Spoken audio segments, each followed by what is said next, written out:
కర్మ సిద్ధాంతం అనేది భారతీయ తత్వశాస్త్రంలో ఒక ముఖ్యమైన అంశం. దీని ప్రకారం ప్రతి చర్యకు ఒక ప్రతిచర్య ఉంటుంది. అంటే మనం చేసే మంచి పనులకు మంచి ఫలితాలు, చెడు పనులకు చెడు ఫలితాలు వస్తాయి. ఈ ఫలితాలు ఈ జన్మలో లేదా రాబోయే జన్మలలో అనుభవించవలసి ఉంటుంది. కర్మ సిద్ధాంతంలోని కొన్ని ముఖ్యమైన అంశాలు. కర్మ అంటే ఏమిటి?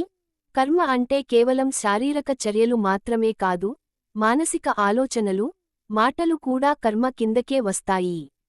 కర్మ రకాలు. సంచిత కర్మ, గత జన్మలలో చేసిన కర్మల సముదాయం. ప్రారబ్ధ కర్మ, ఈ జన్మలో అనుభవించే కర్మ. ఆగామి కర్మ, ప్రస్తుతం చేసే కర్మల ఫలితం భవిష్యత్తులో అనుభవించడం. కర్మ ఫలితం, మనం చేసే ప్రతి కర్మకు ఫలితం ఉంటుంది. మంచి కర్మలు పుణ్యాన్ని, చెడు కర్మలు పాపాన్ని కలిగిస్తాయి. పునర్జన్మ.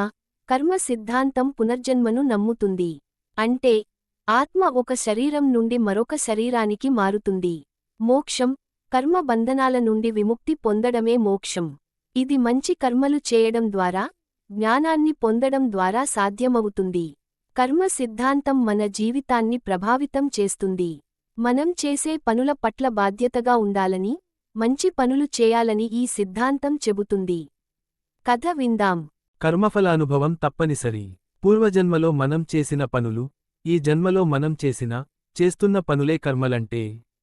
కర్మల వలనే జన్మలు, జన్మించేక మళ్లీ కర్మలు, ఫలితంగా మళ్లీ జన్మలు, జన్మించాక గత జన్మల వాసనలు, వాటి కారణంగా ప్రవృత్తులు, ప్రాప్తాలు, అప్రాప్తాలు, పూర్వజన్మల సుకృతాలు, దుష్కృతాలు అంతా అయోమయంగా గందగోళంగా ఉంటుంది. అందుకే కర్మల జన్మల గందగోళపు నిత్య సత్య చరిత్రలో అన్నాడొక మహనీయుడు. ఎవరు చేసిన కర్మ వారనుభవించక ఎవరికైనా తప్పదన్నా, చేసుకున్నోళ్లకు చేసుకున్నంత. ఇవి కర్మ తత్వాన్ని, కర్మఫలాన్ని తెలియజెప్పే తత్వాలు. ఎంతో గాఢత కలిగిన లోతైన కర్మ సిద్ధాంతాన్ని మామూలు మాటల్లో వివరించే మహోన్నత వాక్యాలివి. కర్మలనేవి చాలా బలమైనవి. కర్మఫలం చాలా చిత్రంగా ఉంటాయి. నమ్మశక్యంగాని రీతిలో మన వెంటపడతాయి. కర్మలు 3 రకాలన్న విషయానికి తెలిసిందే. అవి సంచిత, ప్రారబ్ధ, ఆగామి కర్మలు. మామూలుగా చెప్పాలంటే పూర్వజన్మలో మనం చేసిన పనులు, ఈ జన్మలో మనం చేస్తున్న పనులే కర్మలంటే.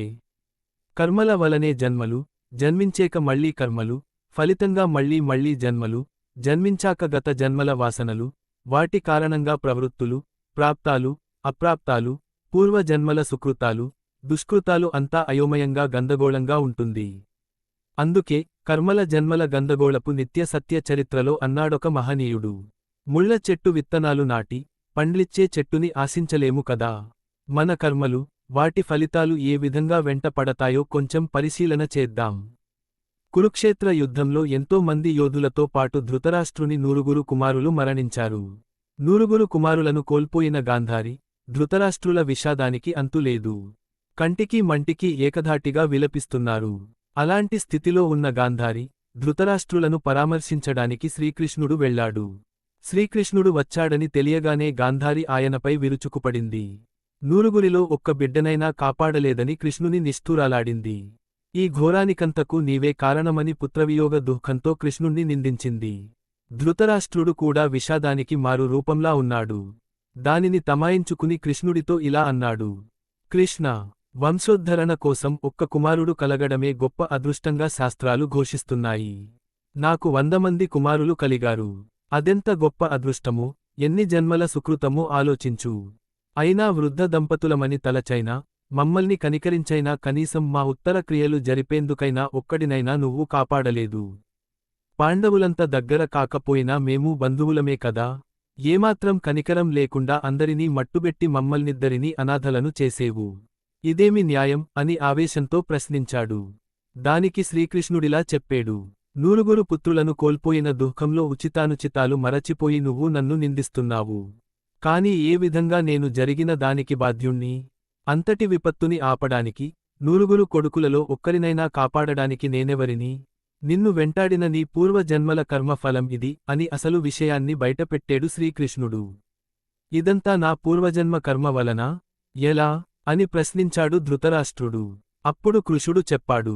70 జన్మల క్రితం నువ్వు ఒక కిరాతుడివి. పక్షులను వేటాడి జీవితం గడిపేవాడివి. ఒకరోజు తనకున్న 100 మంది సంతానంతో చెట్టు మీద కూచుని ఆనందిస్తున్న ఒక పక్షుల జంటని నువ్వు అగ్ని బాణంతో కొట్టేవు. బాణం నుంచి వచ్చిన వేడికి తల్లి పక్షి, తండ్రి పక్షి కళ్ళు కాలిపోయాయి. చెట్టుకున్న ఎండుటాకులు కాలి పిల్ల పక్షులన్నీ ప్రాణాలు కోల్పోయాయి.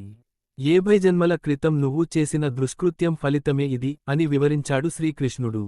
అంతా విన్న ధృతరాష్ట్రునికి ఓ సందేహమొచ్చింది. 70 జన్మల కిందటి కర్మఫలం ఈ జన్మలో అనుభవించటమా? ఇదేం చోద్యం! ఆ కర్మఫలం ఆ మరుజన్మలోనే అనుభవం అవవచ్చు కదా? అని ప్రశ్నించేడు. అది చెబుతాను అన్నాడు కృష్ణుడు. 100 పిల్ల పక్షుల్ని చంపిన ఆ దుష్కర్మ ఫలితాన్ని నువ్వు అనుభవించాలంటే నీకు 100 మంది కుమారులు కలగాలి. అంతమంది కుమారులు కలగాలంటే నీకు యోగం, అదృష్టం ఉండాలి.